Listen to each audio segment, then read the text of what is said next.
Welcome once again to our Gift of Peace program. Father Jerry's going to lead us in a prayer, but first I'd like to introduce our speakers.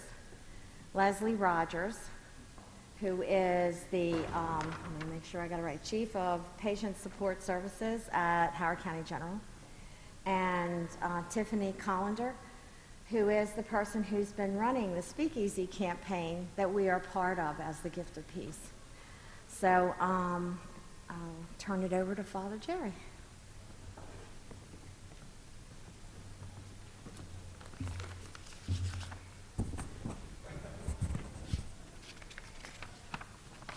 Welcome, everyone. First of all, I want to say how grateful we are for people taking the time to prepare, because preparation is something that you can only get prior to the time when you need it, when you need the expertise. Can you hear me okay? Is this what? All right. Hold on. Let me try this. Okay. Thank you for coming to get the time to prepare, because preparation is something that you can only get prior to when you really need the information. And I would imagine that with so many things changing so quickly, it's hard to even stay up to date with what is, the practiced wisdom of the moment. I remember, I'll never forget, a long time ago when I was a young seminarian, and I was in East Baltimore. We're going to what was then Church Home Hospital, which I don't think exists any longer. If not, if it does exist, I think it became like a residential housing facility, but it was pretty much across the street from Hopkins. But I remember I went there in order because someone was Catholic. I was at St. Elizabeth's in East Baltimore, and as a seminarian, I was going to go to visit somebody in a hospital taking communion. When I showed up in the hospital, I was 23 years old. I was completely unprepared for what I met when I came in. But there was a frail, elderly woman, white hair, sunken features, just kind of, sinking into the sheets and the bedding of the hospital bed, breathing raggedly.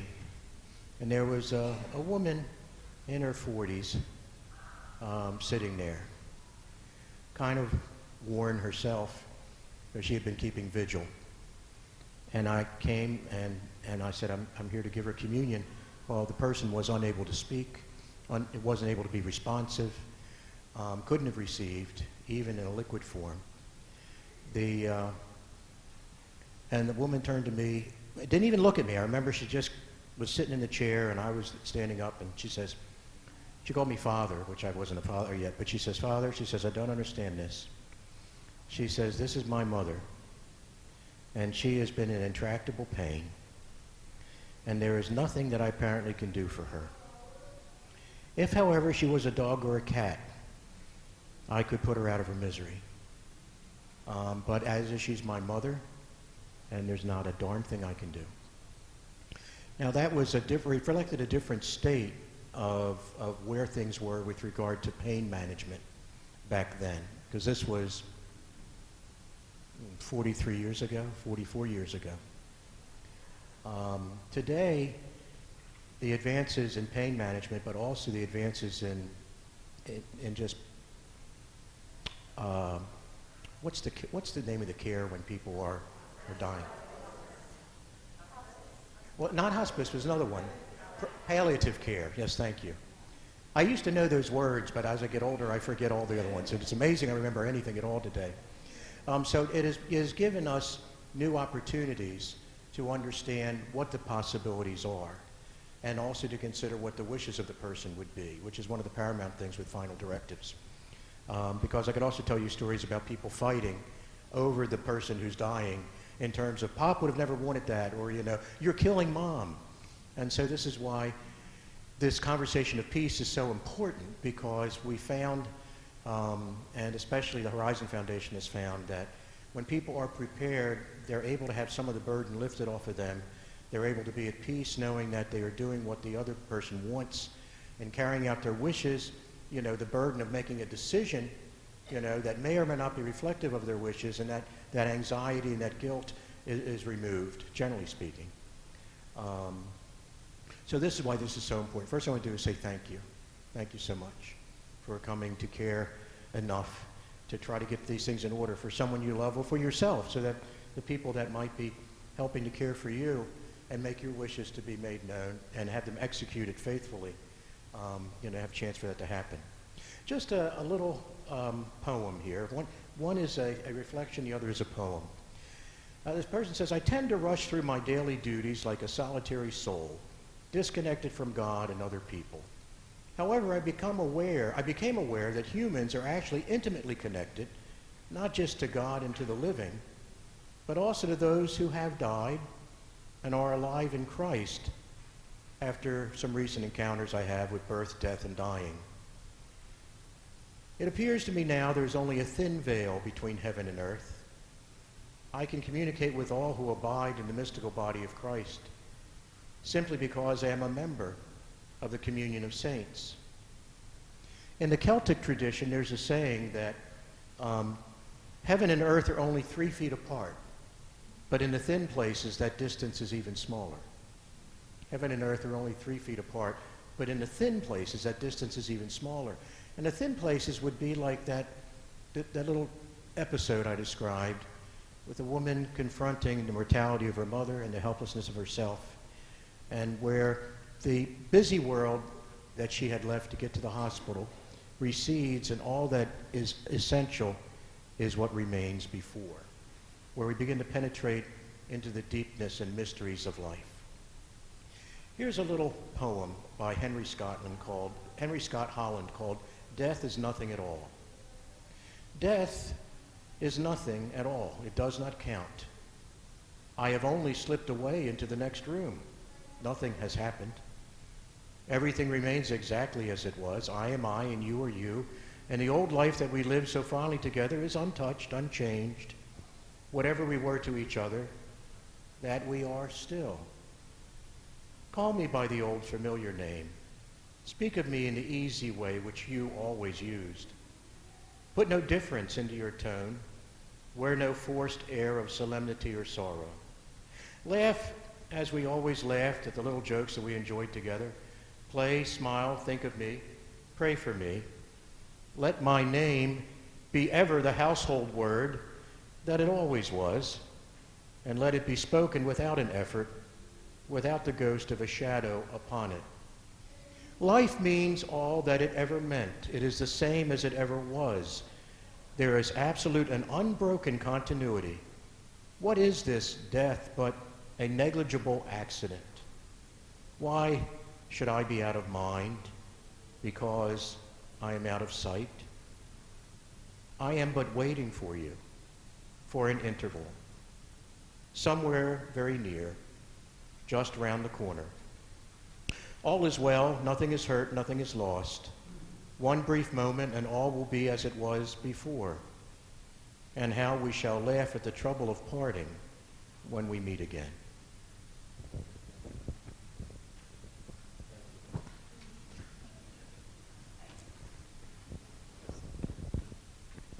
Thank you. I don't know who the gentleman is. We had some slides. I can't see them. I will. Can you grab him? Yeah, thank you. So I'll just do my introduction then. I just wanted to say hello. As Father Bowen mentioned, my name is Tiffany Callender. I'm with the Horizon Foundation. We are the local health foundation here in Howard County. We support a lot of work around the community. You may have seen our bikes over at Whole Foods or at the hospital, the little bike share that you can rent. That's something that the foundation supports. We do a lot with healthy design and kind of making our streets more bikeable, walkable, improving school food, mental health services for our students. There's a number of projects that we work on. But the one that I am primarily in charge of is our Speakeasy Howard advanced care planning work. And so the Gift of Peace ministry here is a partner of of Speakeasy Howard. There's about 14 other partners around the community that are doing events like this, just like you all are enjoying today. And so just please continue to support and come out and learn from the resources and the things that Speakeasy Howard is offering, and stay tuned because you're gonna see a lot more about it soon. So with that, I just want to turn it over and thank Leslie Rogers. She is here with us from Howard County General Hospital, and she is going to be walking through making sense of advanced directives. So thank you again.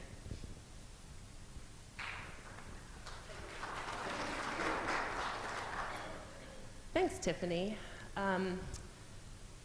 First of all, thank you guys so much for being here on a beautiful Sunday afternoon so we can talk about a very difficult subject, end of life.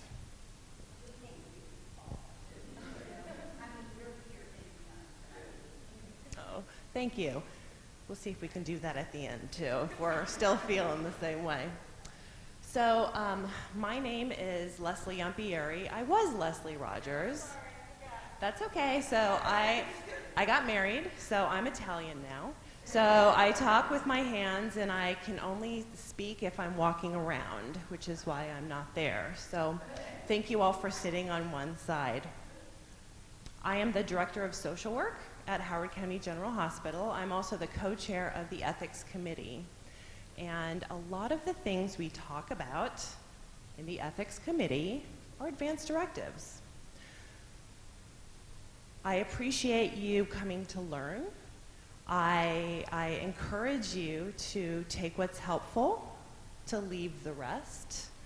My intention is to spark conversation, to spark thought.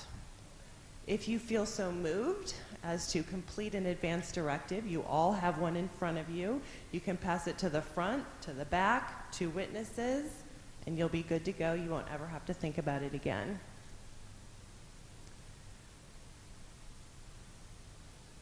I have been in the field of medical social work for almost 30 years, and I find that people find this as a very interesting topic, but again, very difficult to talk about. So at the end of our talk today, we'll have some question and answer time. The earth will still be revolving on its axis. The sun will still be in the sky. I promise nothing different will happen throughout our conversation here. I am a social worker. I am not a lawyer. This is not legal advice. This is just something for you to think about. I will not be talking about the most.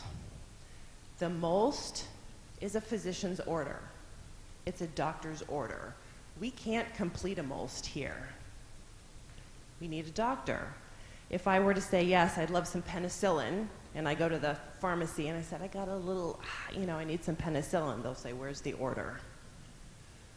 So the advanced directive is your wish, how you want to be taken care of when you are not able to make decisions and speak for yourself. So that's why I'm not going to be talking about the most. But after this discussion, I promise you, you will be educated enough to be able to sit down with your physician and complete a most with your physician. This is also not a talk about a will.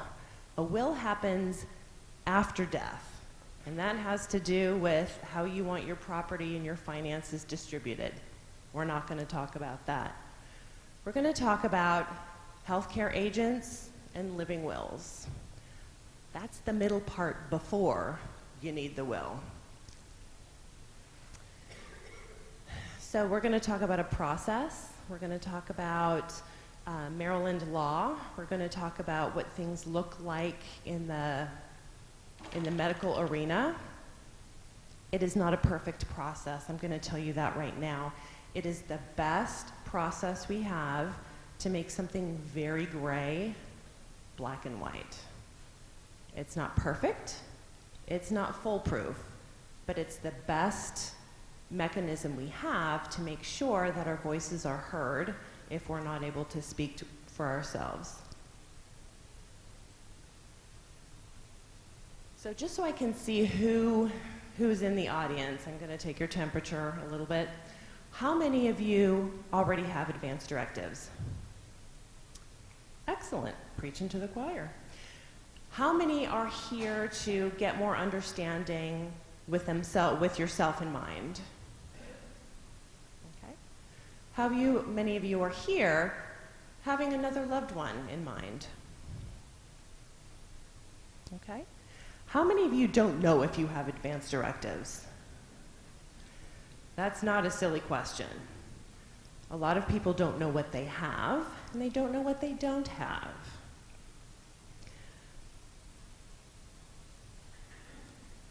Some of the things that we're going to be talking about today are choice, right? We're in America. We have choice.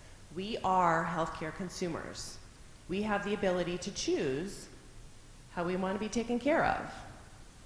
There's no right or wrong answer. We all have family, we all have community, we all have cultures that kind of help guide us in this arena, but there's no right or wrong answer. And I'm going to say that that's my disclaimer. I'm very biased to why people should have a healthcare agent named, but I will try to keep my other biases in my pocket. What you have in front of you is the Maryland Advanced Directive form. Are you going to make me stand behind something? Okay. This could be dangerous. This is fun. Okay. I'm going to be speaking from the Maryland form. There is not one form. There are many forms, which adds to the confusion. The form in front of you is the Maryland form, if you will. The Hopkins hospitals have adopted this as their form, and we're going to be talking about it only to keep me on track. Many of the advanced directive forms are the same. They just are formatted a little differently. But just so I don't get off topic, I'm going to speak from this form. There's also 5 Wishes. I think Susie Orman, the financial guru, she even has a form. So again, there are many different forms.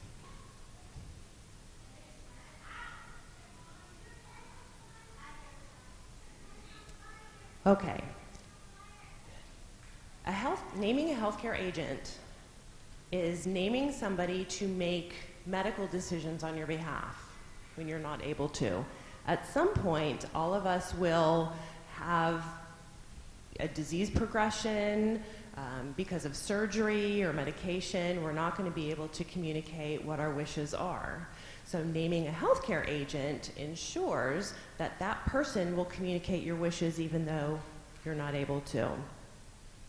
If you do not have a healthcare agent named, that's okay.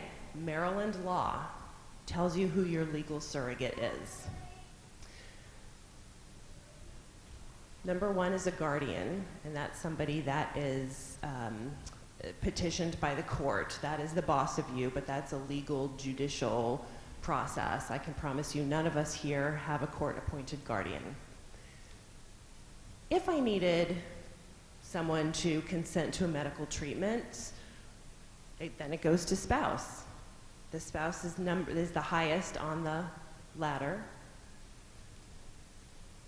Now, and then again, even if you're married, even if you're separated, you're still married, that is your legal surrogate. If you're not married and you're single, then it goes down if you're living with somebody. In 2009, Maryland passed a law that says if you're living with somebody in a domestic partnership, heterosexual, same-sex relationship, it doesn't matter, that person is your legal surrogate. Adult children don't seem to like that, but that's what the law says. If you're not partnered up with anybody living in the same home, then the power goes to your adult children. All of your adult children acting in unison. Not the one that's taking you to your doctor's appointments every day, not the one that lives the closest, not the one you like the best. All children, even the ones who live out of the country. If there are no children, then the law says, okay, your parents are your legal surrogate. Both of them. acting in unison. If there are no parents, then it goes down to siblings. Your siblings then would be your legal surrogate, all of them acting together in unison.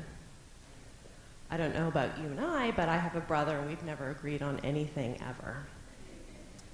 God help my parents. So if there are no adult siblings and you've kind of exhausted the family, then it goes to other relatives. Research, in my experience, show that this is most often a niece, a female extended relative, a neighbor, but at that point it's just a big pool, and whoever's the last one standing and wants to volunteer to be that legal surrogate, that's it.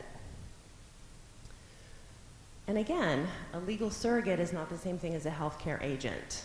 A legal surrogate can't drive care. They can consent and say, doctor, yeah, if this is what you feel is best, yes, I will sign the consent form. But they can't drive care. They can't say, my mom's been through enough. We've been back and forth to the hospital several times in the past 3 months. I don't really think this is what she wants. A healthcare agent can say that and can drive care. A legal surrogate cannot. So that's a little bit of a difference there, and why I'm a little bit biased to name a healthcare agent, even if you are married, even if you do have adult children. It's very important if you want them to be able to speak for you or be able to consent. So advanced directives are great. Naming a healthcare agent is very important. It's great to talk about, but to put it down on a piece of paper. It helps family members reassure, oh yeah, that's right, that's what mom said. That's what mom wanted me to do. Because if it's not on a piece of paper, sometimes we forget. Is this what mom talked about? Are we at that point yet? Are we here?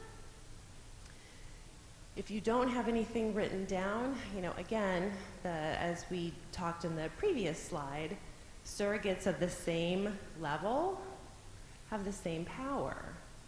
And I have 3 children. In the event that one of them disagrees, the default is do everything no matter what. And again, it just creates a burden of confusion and sometimes bitterness within families. So naming a healthcare agent and completing an advance directive living will, that's a gift. That is a gift you can give your family.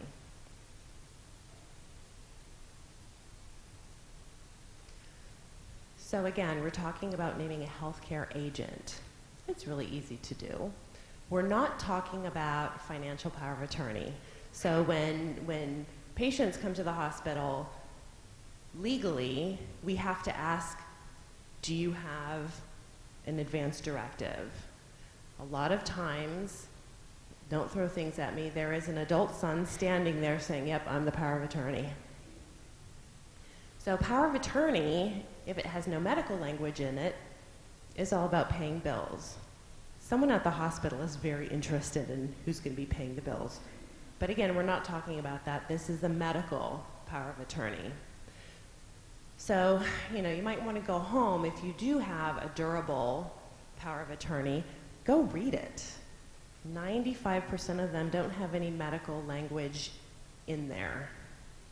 It's all financial. So you want to make sure that the document that you have talks about medical decision making, because the hospital will ask for the documentation. My social workers will read it, and it's very unpleasant to kind of tell people they don't have what they thought they had.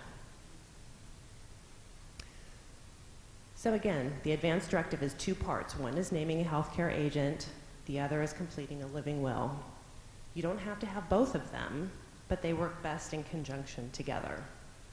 The living will is, if this happens, this is how I would like to be treated. And it really does help your healthcare agent kind of get grounded in how you want it to be taken care of. How do healthcare agents make their decisions? A healthcare agent makes the decision using substituted judgment. That's fancy talk for, gosh, what decision would they make if they were able to make it? I can't tell you how many times in the hospital we have somebody with an awesome, very complete living will saying, just guessing, I want a natural death. When that person loses the ability to speak for themselves, sometimes their healthcare agent says, no, I don't want that. I'm not ready for this to happen yet. That's not substituted decision making, right? That's what the healthcare agent wants to happen. So you want to make sure that when you name a healthcare agent, they're going to act in your best interest and not theirs. And another little disclaimer, when you're in the hospital or even at the dinner table and you're talking about this, we all do the best we can. If we remember Terry Schiavo, that was the most recent case, that case kind of blasted everything into our dinner table conversations every night, and it made us think. When you're actually in that situation and in the hospital, I've not met very many nasty, terrible people. Family members are tired, they're overwhelmed, they're confused. People from out of state come in, they have to play catch up a little bit. Not everybody's on the same page. So, again, you want to make sure your healthcare agent is thinking like you and not like them.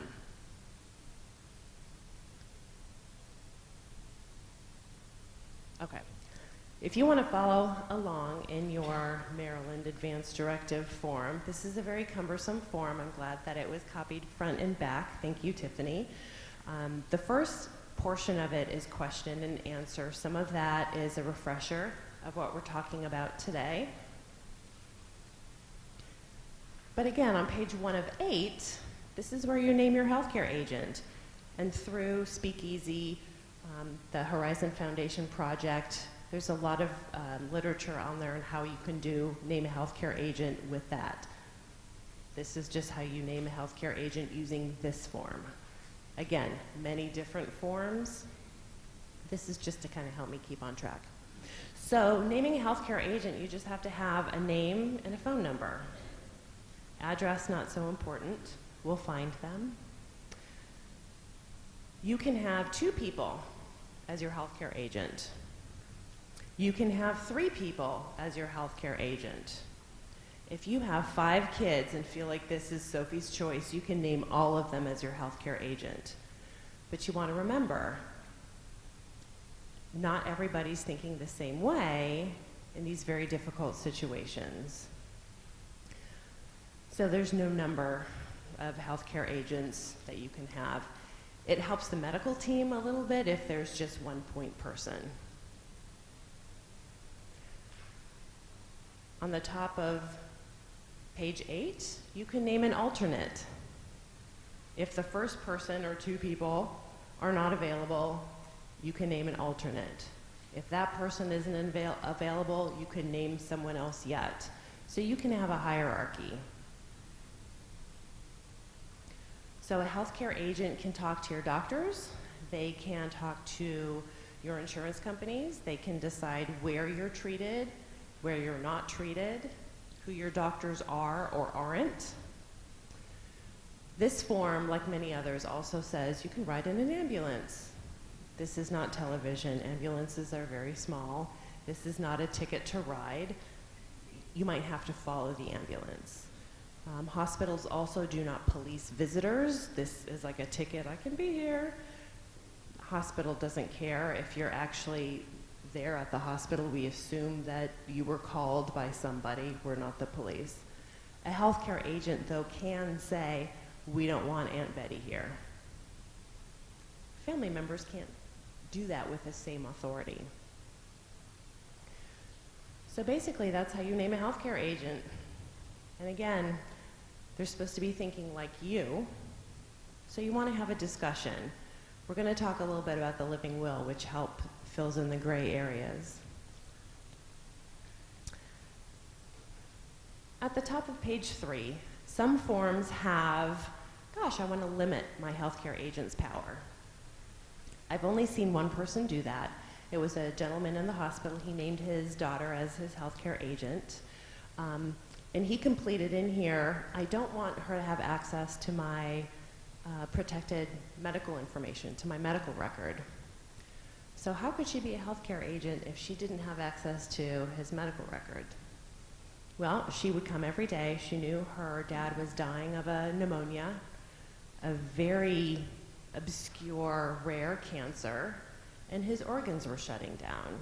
That's all she needed to know to be able to make decisions about how he wanted to be taken care of in his last days, weeks of his life.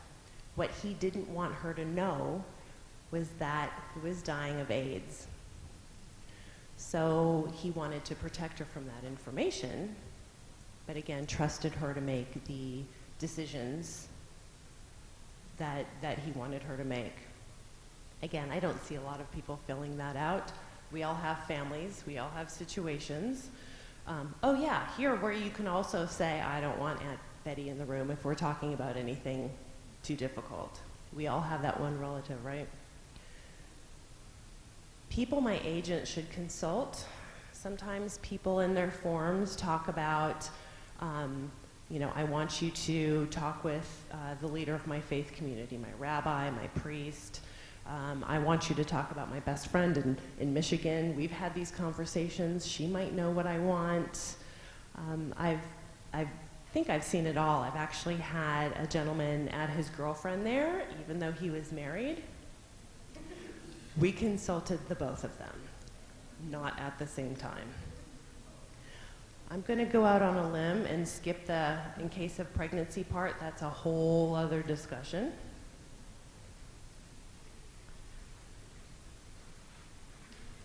On page 4 of 8, documents will kind of throw in another hitch in the giddy-up. When would you like your healthcare agent's power to be turned on, to have where they have the power to make these decisions? You can decide that your healthcare agent can make these decisions for you immediately, or if two physicians say that you can't make decisions. Now, if you are able to make your decisions for yourself, all of this is out the window, right? So for a while, my brother was my healthcare agent. That did not mean he was the boss of me, because I was the boss of me. He was my backup. The only advantage of making your healthcare agent's power immediate is they can run ahead and sign you into a skilled nursing facility or a hospice. They can take your medical records from one doctor's office and deliver them to another doctor's office. They can talk to your doctors. They can haggle with insurance companies. It's kind of a bypassing around that HIPAA Privacy Act that you have to complete every time you go to the doctors. Although some people say, no, only when two physicians say I can't make decisions. So again, personal choice. There's no right or wrong. And that's how you name a healthcare agent. But because you guys are here, let's talk about the living will, which is the second part of an advance directive.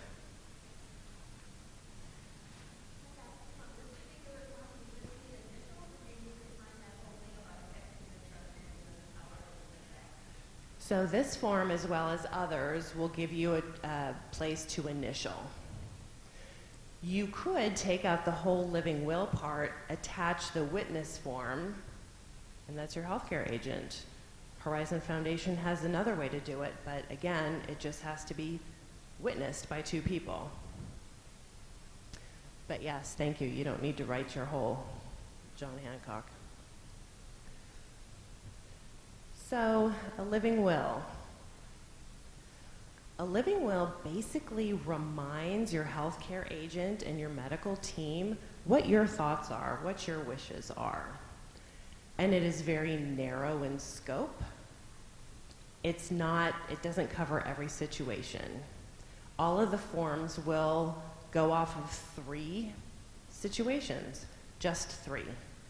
Not a heart attack, not a car accident, not a shark bite in Ocean City, only 3 situations.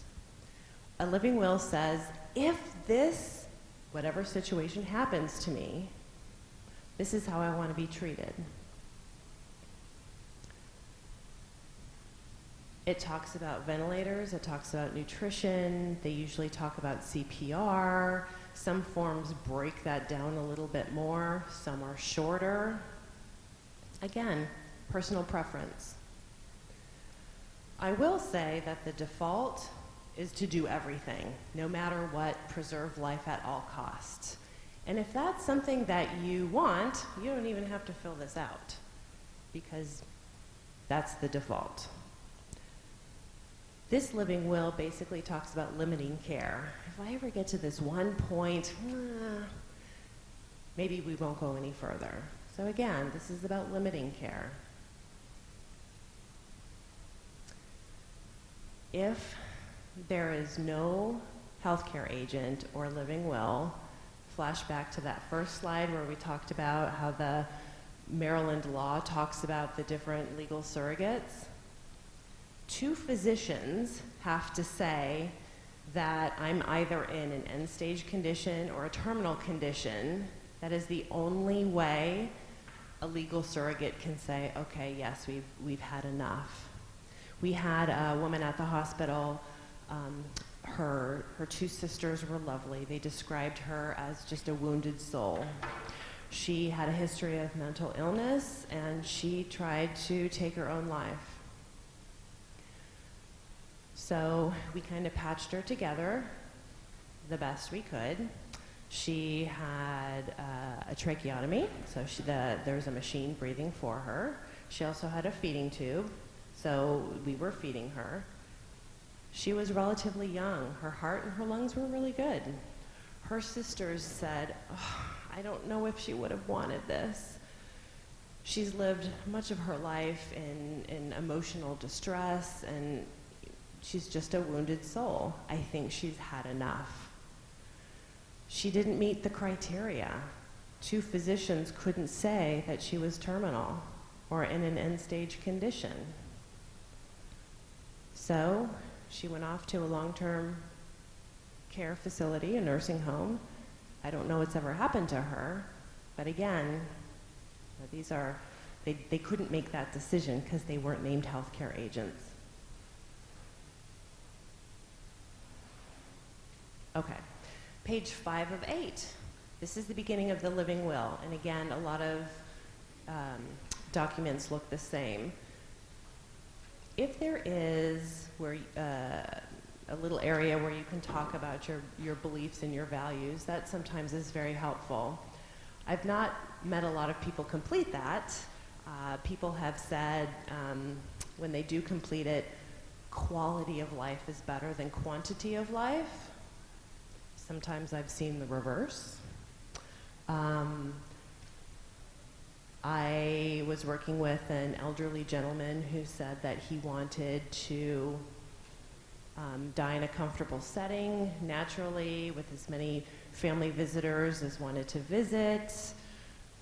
So that was important for him, so he put that in there. Again, no right or wrong answer. The majority of people do leave it blank, I can tell you. So the first part of the living will, what do we do? How do we want to be treated when we have a terminal illness? And again, this is not at the point of diagnoses. People can live for a long time with terminal illnesses. Again, we're talking about the very end. A terminal condition is incurable. There's no recovery even with life-sustaining treatment. People do die on ventilators. If a ventilator saved everybody, a lot of people that I loved would still be walking around right next to me. And again, this is at the end of a terminal condition. Very subjective. What does that mean? It's usually hours or days. That's how the medical team defines it. So, you have to make the decision if you have a terminal condition, how you want to be treated. And again, there's 3 selections on this menu. And you initial the one that you have preference to. The first one is keep me comfortable and allow a natural death. Briefly, the second one is keep me comfortable, allow a natural death. However, I do want artificial hydration and nutrition. Or the third option, do everything that technology has to offer.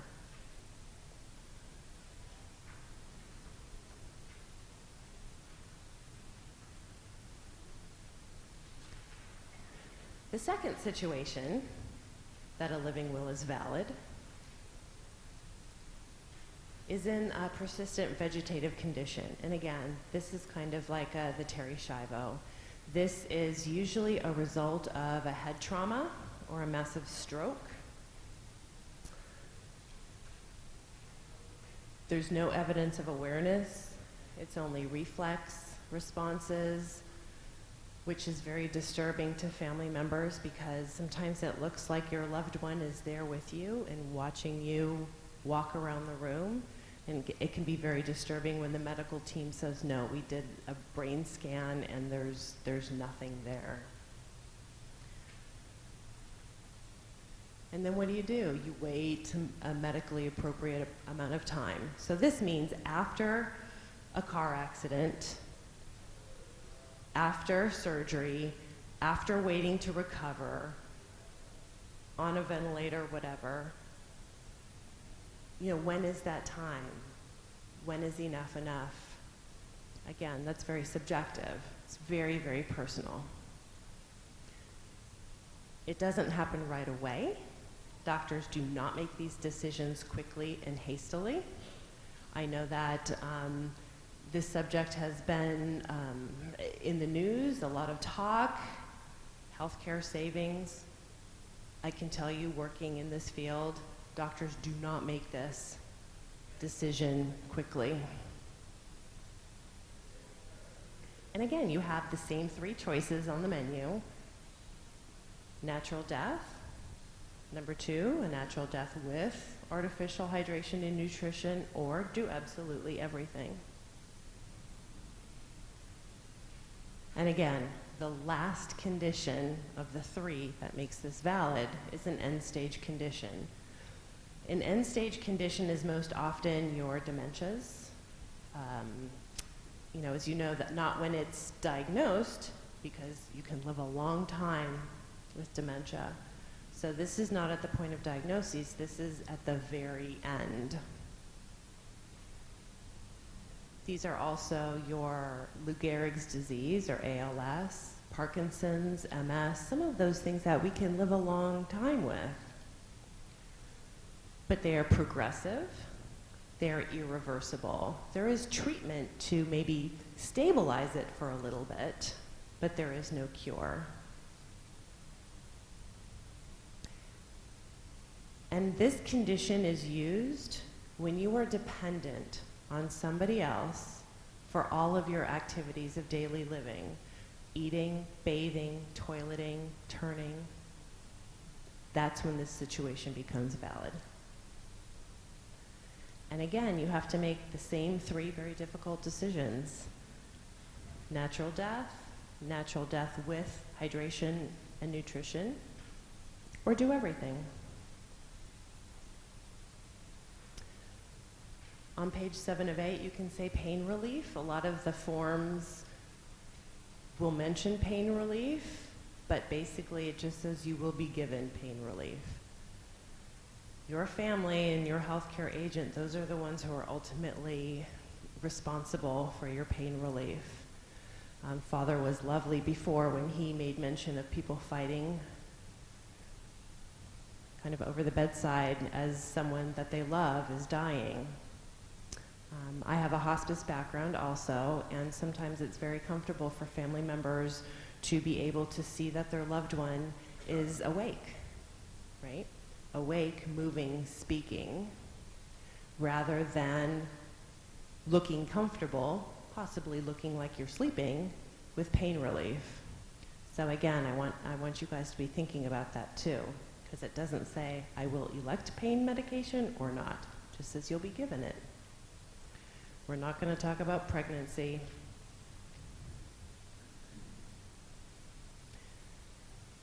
And again, at the bottom of page 7, Many forms say, again, you have to make a difficult decision. Do you want all of your preferences immediately? Or do you want to give your healthcare agent some wiggle room? The first one, I can't foresee everything. I don't have a crystal ball. But I want my healthcare agent and or my doctors to kind of be conservative if they think that there's something that might be helpful. I want them to go with their judgment. The second is I don't have a crystal ball, but I don't care. Follow my directions as explicitly as I have laid them out. Those are usually my favorite patients, engineers.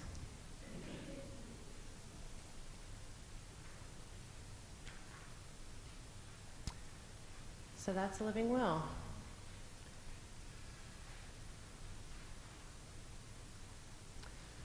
To make this form valid, or any form, it just needs to be witnessed by two people. Doesn't need to be notarized. And again, you can actually scribble this on a piece of paper, sign it in the presence of two witnesses, and that's valid. I'm sorry?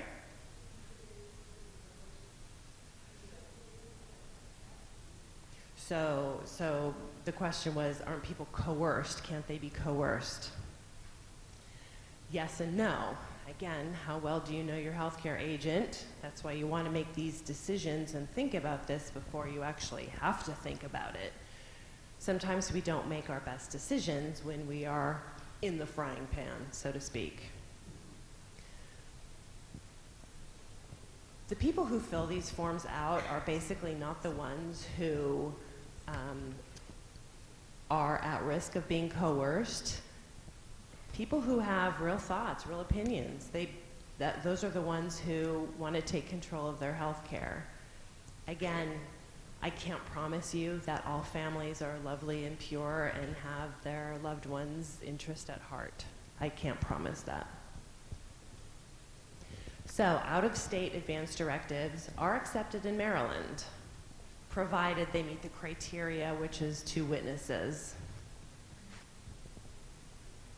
I know nothing about the middle part of the United States of America. I know a lot about the West Coast and a lot about the East Coast. So the Maryland form is accepted. Florida, Virginia, Pennsylvania, Delaware.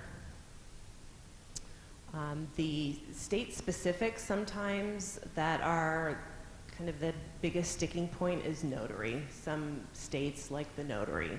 So if you travel around a lot and want to travel with it, just get it notarized.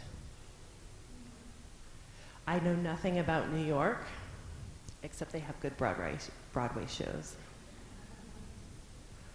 Actually, let me just finish, and then we'll pass the microphone around, because I want to make sure that everyone hears your questions. Maybe we are at the end. So they are valid. The only person who can change it is the person whose advance directive it is. Family members cannot change it. Again, we live in a very litigious culture. Physicians don't want to be sued. I can't promise you that everything that you write down will be followed 100%, but again, it's the best that we have. I met a woman who I completed her advance directives with her. She was a pastor of a church. Her husband had dementia, and she had 2 children. Every time someone came to visit her, they said, "Oh, I have her advance directives. I have Mom's advance directives." She had done it so many times. There were so many different forms, because sometimes we change our mind. That's a beautiful part of being human. The most recent one cancels out all the previous ones. So if you do change your mind, do a whole new one, and that's the valid one. And again, being human means we can change our mind. We all have friends and family that we hear that are in very difficult situations, and sometimes watching those people go through very difficult circumstances helps us change our mind. Again, no right or wrong. You can do an advance directive, and your healthcare agent will never know. The witnesses cannot be your healthcare agent. They have to be two people that, as the law says, will not benefit from your demise. I've been the social worker that has had to tell a family member, your loved one has an advance directive and you're the healthcare agent. Please don't make your social workers do that. But it is possible. Because again, these are very difficult situations where we don't want to hurt anyone's feelings. So it does happen. Sometimes we see, again, ambiguous language. I want heroic measures, or I don't want heroic measures. Again, if you want to write these things out, try to be as specific as possible. Good pain management is heroic. Hospice care is heroic. So we want to be specifically understanding what you mean by that word. And again, you can change your mind.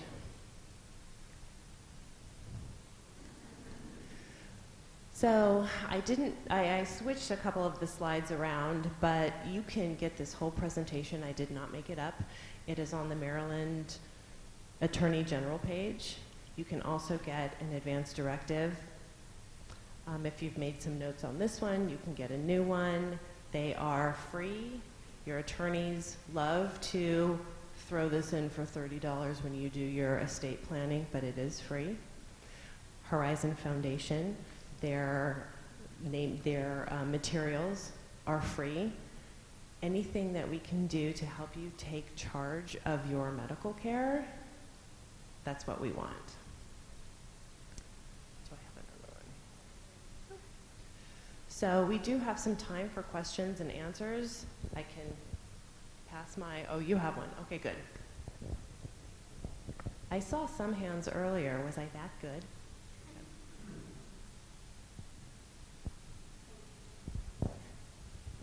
You answered my first question. I have another one that I can't find. But if I get this witnessed here and now, and I've initialed everything, and then I go home and I want to write something on it, does that negate it? Or? So that does happen because, again, we're human beings. So once you complete it, and if you go home and say, gosh, I want to add one more thing, you want to add the one more thing, and you want to initial it and date it. Okay. That can create questions. Again, if a family member doesn't like that, who made her write that? Sometimes it's just easier to do the whole form over again. But that's how you make corrections.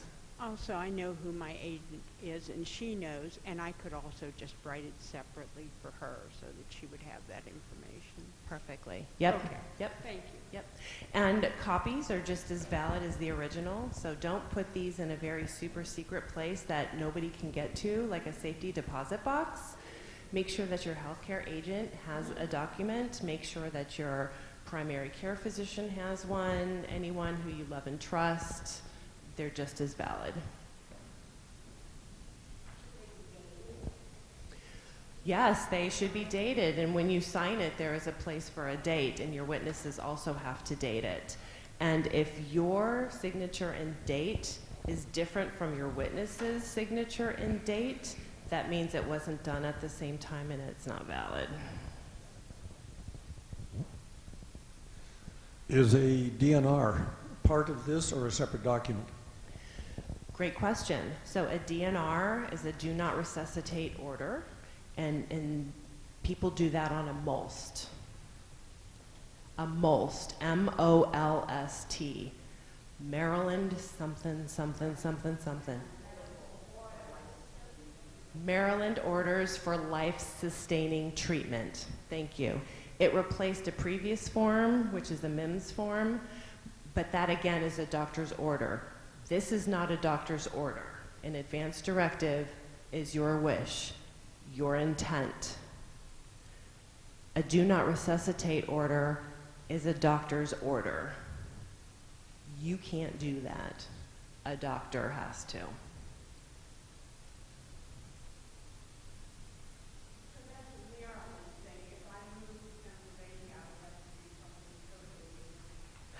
That's a great question. So yes, these are all state-specific.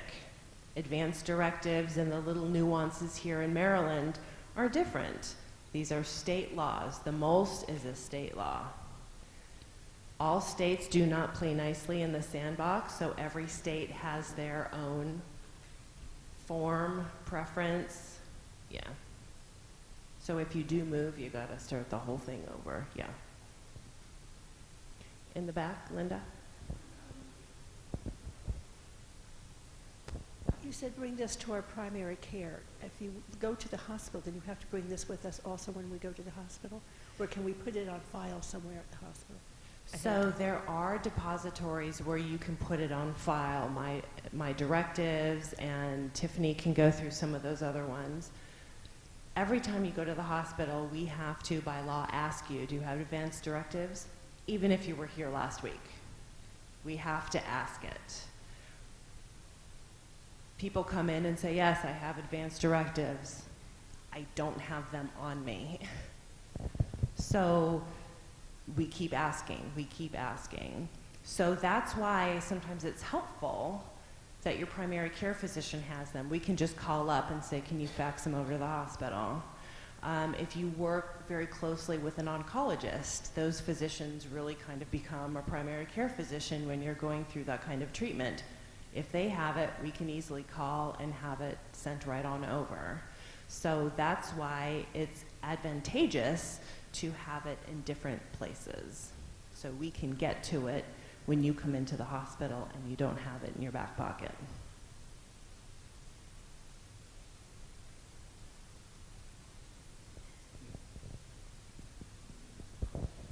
Is there anything like a wallet card that you could carry with you that says where this thing is? Yes, there is. On the Maryland Attorney General's page, where there's all this information about advanced directives and MOLSTs, there is a wallet card that says I do have an advanced directive. I know that my directives has one too. You can print that out. We do go through your personal belongings if there's no one else to ask. It is a good thing to have, but when you come in, you're not actually sometimes have it on your person, but yes.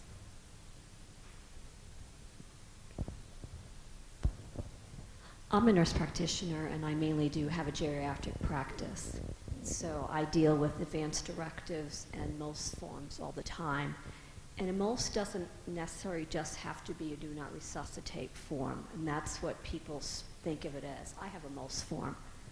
My daughters are my healthcare agents, and I consider it a gift to them to write down what kind of care I would want or not want. And because I'm in the trenches every day, I know what all these care things mean.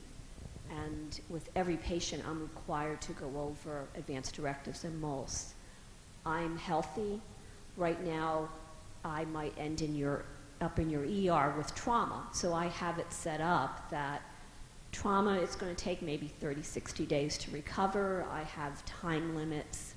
I would want this, but there's a time limit. This you could do, and this you can't do. Everything is filled out clearly. It's signed. In fact, when I went to my provider, she's like, I don't see too many of these. I said, well, you should. So that's something to be considered. I was a healthcare agent for my parents, the hospitalist with my dad, who was supposed to have been on hospice. Instead, the rehab center sent him to the emergency room. The hospitalist refused to honor my healthcare agent, even though it was filled out. His advanced directives were filled out. He did not want to be resuscitated. I spent the 18 hours at his bedside so that nobody would come in and do an invasive procedure on him. My past summer, my uncle became very ill. Despite the fact that he told his oncologist, his internist, what his wishes are, no one wrote them down. No one suggested he get an advance directive filled out. Because this was out of state, so even though I wrote down all his wishes, it wasn't, I didn't have legality to do it. In Maryland, everything I said would have been gospel. The ER attending would not put it in writing. The hospitalist wouldn't put it in writing. I had to spend 3 days to get his wishes written so they were codified. So there's a lot to think about when you go in. If you don't have someone like me who's going to drive someone crazy to get his wishes honored. And thank you for sharing that. I think, it sounds like you've seen a lot of when things don't go well. And you're right, this is the best we have, and it's not perfect. But I think you've definitely made the case for some things that we need to be thinking about. Absolutely. One of my experiences is that a lot of people don't know the implications of their diagnoses. So that's the value in having a conversation with your physician. I went in with a MULS form, and I said to my physician, I don't want to be on a ventilator. And she said, let's talk about this. She said, if you had a massive heart attack, given that you are healthy otherwise, are you telling me that you wouldn't want us to do CPR and intubate you for a limited period of time? When she phrased it that way for me, and I thought, hadn't thought about it that way. So we went back and, changed the form. My whole point is, if you are unfamiliar with the implications of your condition or your diagnoses, that's the value of talking to your primary care physician or nurse practitioner. And there is a website called acpdecisions.org or com. You can go there and look at the pros and cons of the various life-sustaining treatments so that you have a better sense of what the pros and cons are. And yes, that is very important. And this is only the tip of the iceberg. Some of these discussions are huge and very involved. At the end of the day, the advance directive doesn't cover a massive heart attack. So if my husband were to fall on the floor right now with a heart attack, even if his advance directive says allow a natural death, we do 911, they do everything, because again, a heart attack is not included. At the same time, life support, CPR, that doesn't look like it does in the movies. Where we learn all of our stuff, right? We watch television, that's how we learn. But I will tell you, in real life, it's very, very difficult and very different. So yeah, the more you can become educated, the better off you are. Do you want to repeat the website?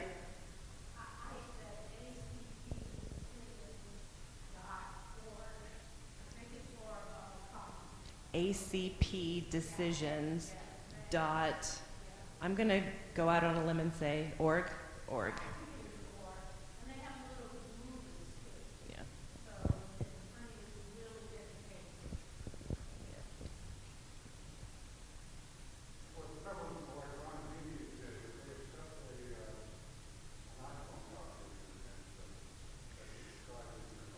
Will they accept an iPhone picture of your advance directives?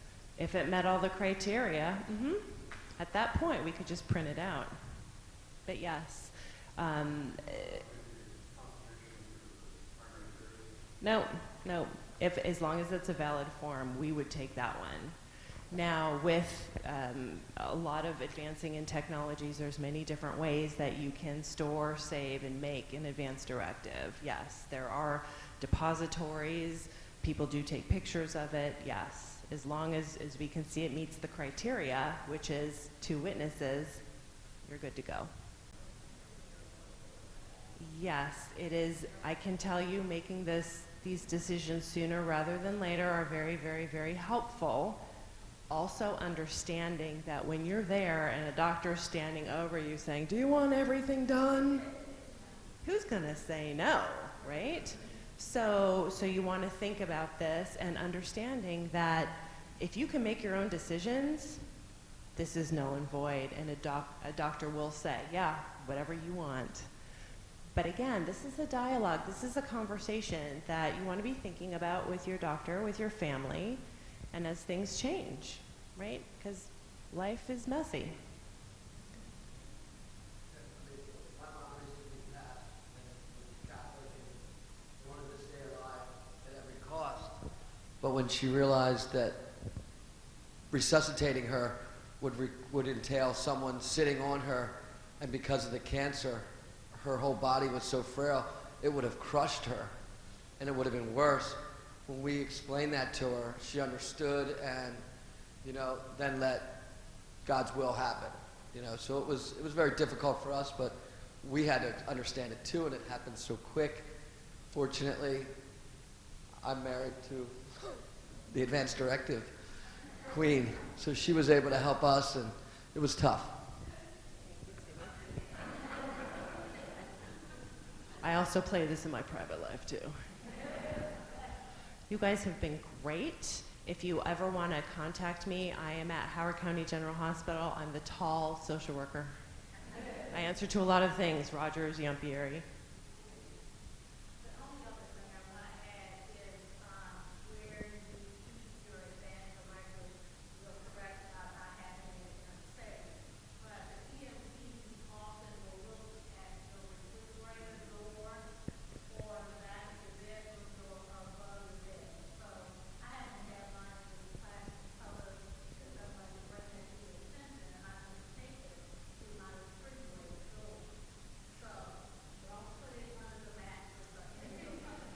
Yes, some of them look in the freezer because that was kind of an old thing. My grandparents' generation, they had it in the freezer. Hospice patients, sometimes they'll tape it above the bed, at the head of the bed. But yeah, they will. I mean, they're not going to spend a lot of time hanging out if they need to take you to the hospital. But yeah, and family members, because we are loving and we're nurturing and we're overwhelmed, we can sometimes hide those. So wherever you can kind of put it up, yeah, that's the best you can do.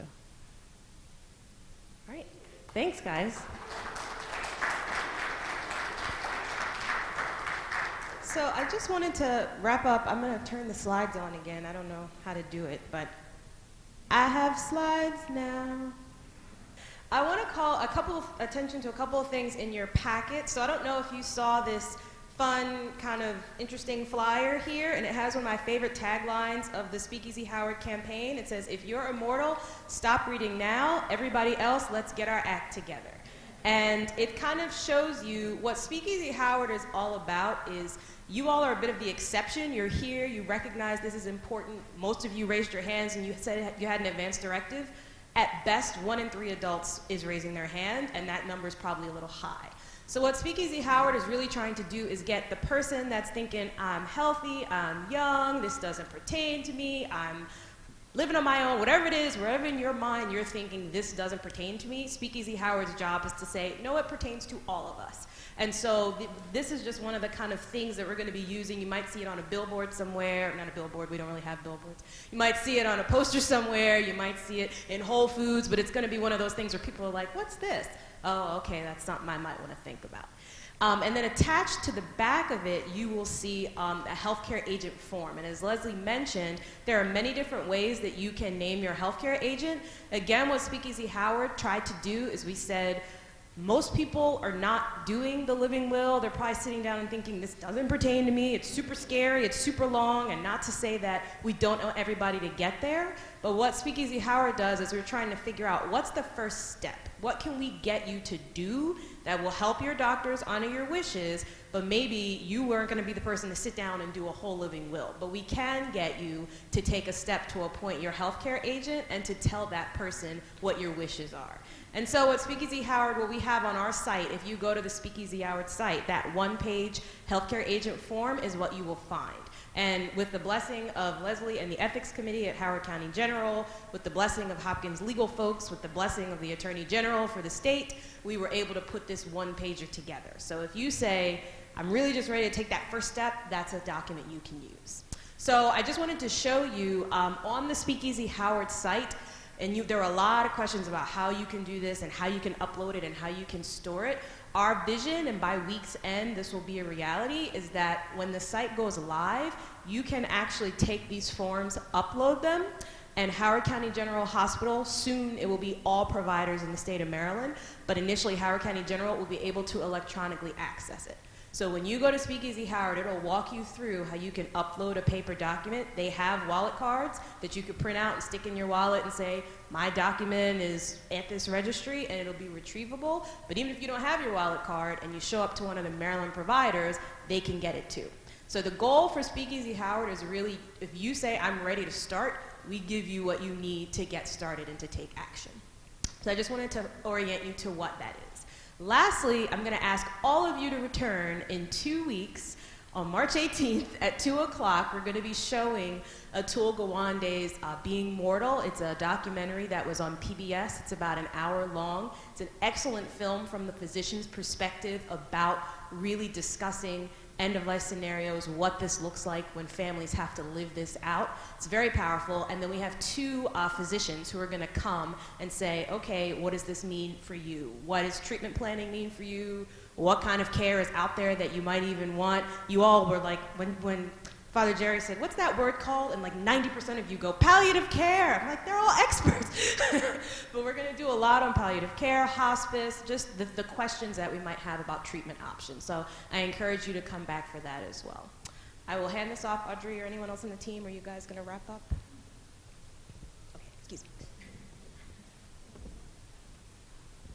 I just want to thank everybody for attending. And I'm really proud that after a year and a half of all of these sessions that people came up with palliative care and can provide information back. If you are on the Speakeasy mailing list, you got the email last night about the March 18th presentation. And I do want to encourage you, bring family members to that. Especially if your children or your parents or whoever are balking at these discussions, it would be a great family afternoon during Lent. So, bring them. I mean, yes, it'll be sad, but it'll be informative, and they'll be very happy they came. And spread the word. This is a tough time of year, so all of the kids' activities are starting up and the grandkids' activities. So we'd really appreciate it if you could attend. And also, I did not bring the resource sheets today, but a lot of the things that were talked about today are on those resource sheets that we gave you. So the Maryland Attorney General site, Speakeasy, all different types of resources. They're on those resource sheets that we've given out at just about every single event. So you've got that to look up. And thank you very much.